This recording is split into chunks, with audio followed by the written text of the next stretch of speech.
We've not been blessed with the great acting and presentation of Bruce Willis in recent years. Obviously, he's been going through a health crisis that has limited his life, and no doubt, if something happens over the next short while, if he passes on, he'll be greatly missed. But you're probably saying to yourself, Bruce Willis has been on top for all these years as a great comedy and drama actor, but where did he get his start? So we're going to go over that today as a tribute to Bruce, because I think Bruce needs as much support from his fans, either watching his shows or following how everything occurred. Now, Walter Bruce Willis, born in Idar Oberstein, West Germany, on March 19, 1955, age 70. He's been active since 1980 up until his retirement in 2022. Born on March 1955 again, to his mother Marlene, who was from Kassel, Germany, his father David Willis, who was an American soldier. He has a younger sister Florence and two younger brothers, Robert, who passed away in 2001, and David. After being discharged from the military in 1957, his father relocated the family to his hometown of Camey's Point, New Jersey. Willis has described his background as a long line of blue-collar people. His mother worked in a bank, and his father was a welder, master mechanic, and factory worker. Now, Willis, from an early age, spoke with a stutter. He attended Penns Grove High School in Carneys Point Township, where his schoolmates nicknamed him Buck Buck. Willis joined the drama club and found that acting on stage reduced his stutter. He was eventually elected student council president and graduated from Penns Grove in 1973. After graduating from high school, he worked as a security guard at the Salem Nuclear Power Plant and transported crew members at the DuPont Chambers Works factory in Deepwater. He turned to acting after working as a PI, a role he would later play in his comedy drama series Moonlighting and the action comedy film The Last Boy Scout. Now, when he enrolled in a drama program at Montclair State University, he was eventually cast in a production of Cat on the Tin Roof. He left the school in 1977 and moved to New York, where he supported himself in his early 80s as a bartender at various night spots in Manhattan, including Kamikaze, Cafe Central, and Chelsea Central, while living in the Hell's Kitchen neighborhood. Now, after numerous early roles, he was eventually cast as David Addison Jr. in the TV series Moonlighting, competing against 3,000 other actors for the position. But before he got there, it was a interesting career, he was a Lutheran as well, a very religious guy. Now, his career as an actor was kind of hit and miss at the start. Now, it started off when he had an uncredited role in 1980 in The First Deadly Sin. After guest starring in an 1984 episode of Miami Vice, he appeared in what's considered, not say the pilot, but the opening episode of Twilight Zone, the 1985 revival, called Saturday, which was a very, very important role because it drew him for a lot of people. What happened in that episode, a kind of milquetoast version of himself encounters a strong version of himself via phone, and this all happens. Now, early roles included The First Deadly Sin again, The Verdict, where he played a courtroom observer who was uncredited. He was in the Kim Basinger comedy Blind Date in 1987. Now, on TV, of course, various important roles before it got moonlighting. The TV film A Guru Comes, he was there. He was on the Miami Vice episode No Exit. Now, that episode, he played Tony Amato, which drew a lot of interest. This is the 7th episode of the first season of the American procedural TV series, premiered at NBC.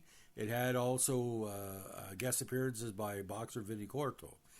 Miami Vice, in this episode, Detectives Sonny and Tubbs and Lieutenant Martin Castillo are undercover to arrest a pair of arms dealers. After a brief shootout, the dealers are taken into custody, and during the course of their confessions, reveal their supplier to be a man played by Willis called Tony Amato. Amato is an international arms dealer with the FBI, who the FBI have been tracking, as they believe Amato is planning the sale of FIM-92 Stinger missiles stolen for a military arms depot. The FBI agrees to allow Metro-Dade to conduct their surveillance, as his equipment was in place first. Crockett and Tubbs watch Amato's abusive relationship with his wife Rita. When Rita attempts to hire a hitman to kill Amato, Crockett intercepts the call and meets with her, arranging her help in their case in return for safety. She explains she's tried to leave Amato before, but he hires thugs to rape her divorce lawyer's wife to scare her into place. Amato's prospective buyer is intercepted and arrested. The FBI have initially planned to send one of their agents undercover in his place, but Tubbs volunteers for the role, fearing the agent is too inexperienced. Tubbs meets with Amato and his henchmen, who demonstrate one of the stingers and explain how to take a civilian airplane with an unarmed missile. Tubbs agrees to purchase all of Amato's inventory and arranges them to meet to make the buy. That night, Crockett, surveying Amato's house, sees him beat Rita again and is unable to intervene. When Amato breaks his telephone in a rage, he finds out one of the surveillance devices. Tubbs quickly calls him, claiming to have been bugged as well, and the two arrange to move the buy to that evening. Amato is noticeably on edge during the meet and is desperate to unload the missiles. The buy is set to take place at the docks, and the remainder of the Metro-Dade Vice Squad arrive with federal agents to complete the bus, taking Amato into custody safety. However, when Amato is due to be arraigned the next morning, a group of federal agents arrive with paperwork offering immunity from prosecution in exchange for working for them to supply South American anti-communist groups. But Rita then arrives to see Amato going free, draws a gun from her handbag, and shoots him. Now, the original version of the episode was called Three-Eyed Turtle, but the amended title No Exit has been seen by critics Steve Sanders and Ian Scobley as a reference to Jean-Paul Sartre's 44 play No Exit, as the episode features an early series engagement with existentialism. Now, it was directed by all people, David Soul, who Starsky and Hutch co-star Paul Michael Glasser had also directed for the series. Now, written by Maurice Hurley, and he appeared on many versions. Now, the first broadcast on November 9th, 84, it repeated the episode twice in 85 before airing it once more in 86.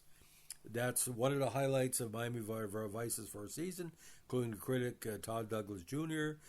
He felt the episode's tight focus left it one of the most entertaining installments of the series. No Exit has always been seen as a turning point for Miami Vice, finalizing what would become the overall tone of the series. This has been credited to the addition of Edward James Olmos to the cast, and Mann becoming the sole executive producer after the departure of Ante Zurkovich. The episode has also been noted as an example of the series' criticism of the presidency of Ronald Reagan, linking the villain Amato with the United States intervention in South America. This critique of the federal government and its handling of foreign intervention would prove to be a recurring element of the series, featuring in the second season episode Prodigal Son and the fourth season episode Baseballs of Death. Now, again, a lot of people believe that's what really drew the Bruce Willis fans in. Now, the idea of the show, ladies and gentlemen, Miami Vice always seemed like mini movies, and Bruce Willis in this one. Again, there was some talk about a nomination, but again, Moonlighting took care of that. So Bruce Willis, the early years, especially Miami Vice, a good build towards a great career.